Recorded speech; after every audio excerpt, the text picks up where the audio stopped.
dengan media kayak gini, mereka pasti akan diam, fokus dulu dia. Ini kan nggak terlalu panjang ya, kalimatnya juga nggak terlalu panjang tuh. Nah jadi mereka nulis gitu, nanti habis mereka nulis baru kita evaluasi bareng gitu. Jadi kalau yang benarnya berapa persen, seandainya ada yang salah satu, oh berarti kamu dapat poin sekian gitu, kita evaluasinya sama-sama. Terus Bu, di dalam menata ruang kelas itu seperti apa Bu? Artinya pengelompokannya apakah yang misalnya yang sudah bisa digabung ke yang sudah bisa, yang tidak bisa ke sama yang tidak bisa, terus apa tindakan Ibu supaya mereka ini tidak ada yang ketinggalan di pelajaran? Yang pasti Pak, pengelompokannya itu Pak, kalau saya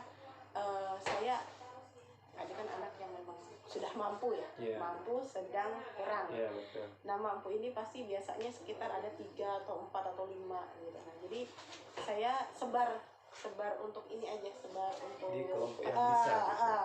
Jadi intinya yang sedang ini mereka yang cabut gitu, bahasanya kayak aku masuk sini, intinya mereka boleh bergabung dengan siapapun, jadi tidak ada yang dibedakan, tapi memang intinya yang dari 4 paling nggak 5 orang utama ini saya sebar di kelompok-kelompok. Jadi yang istilahnya yang sudah mahir mendampingi yang belum mahir ya. Benar. Situ ya. Betul. Jadi seperti itu. Memang kayak kemarin tuh saya pernah dengar Pak yang katanya di rolling gitu ya. Nah masalah rolling itu saya belum bisa lakukan gitu Pak.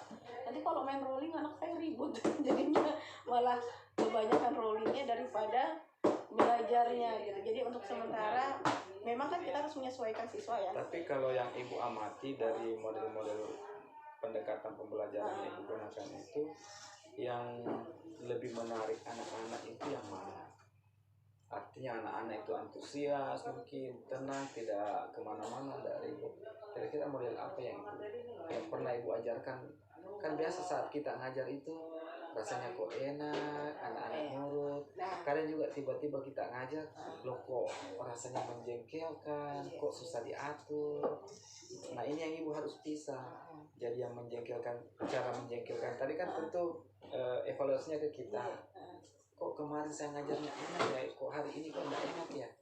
Nah kira-kira yang Ibu pernah ajarkan itu model yang bagaimana, terus itu betul-betul enak bagi anak-anak. Jadi saya kalau dalam bahasa Inggris saya tidak ada namanya kata tenang dalam belajar Pak, karena yang saya dapati ketika mereka justru tenang itu mereka nggak ngerti apa-apa Pak gitu.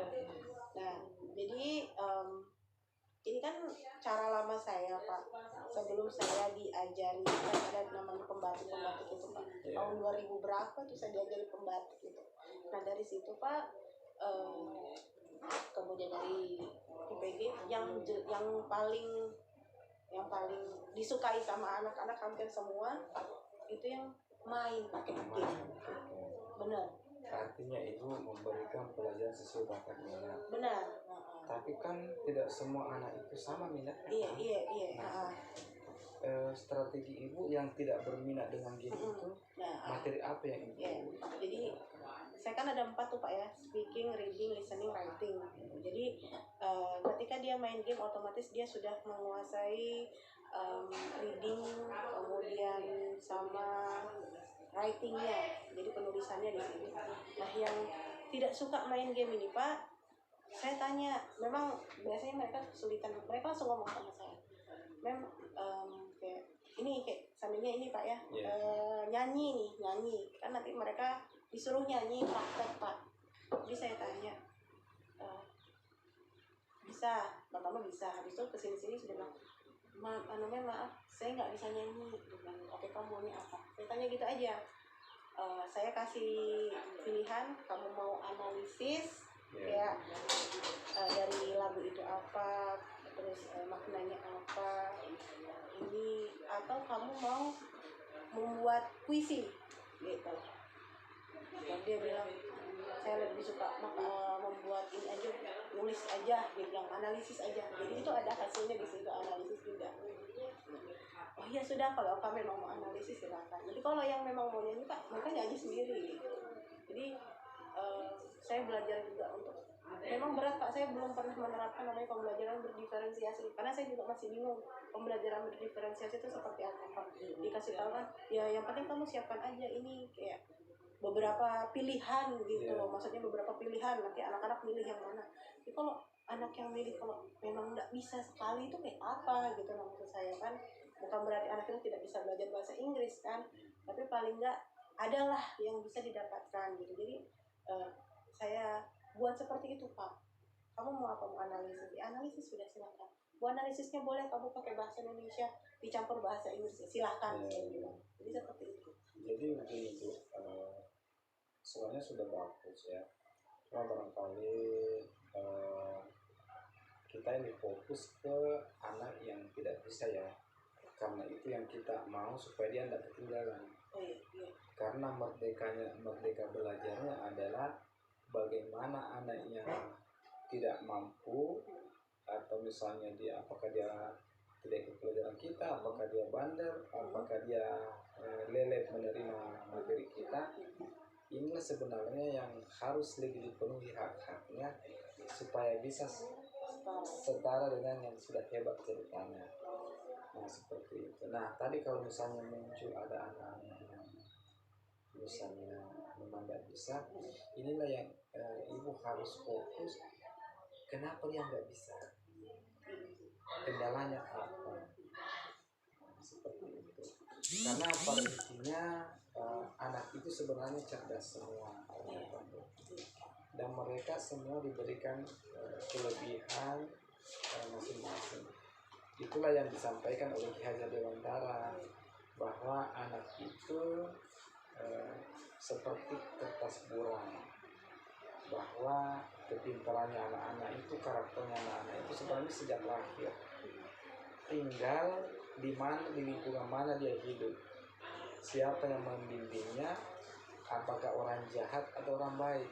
Kalau dia di lingkungan yang tidak baik, maka dia akan jadi anak yang tidak baik. Kalau dia ada di lingkungan yang baik, maka dia akan menjadi anak yang baik. Nah, anak-anak masuk di sekolah itu kan tidak semuanya baik karakternya.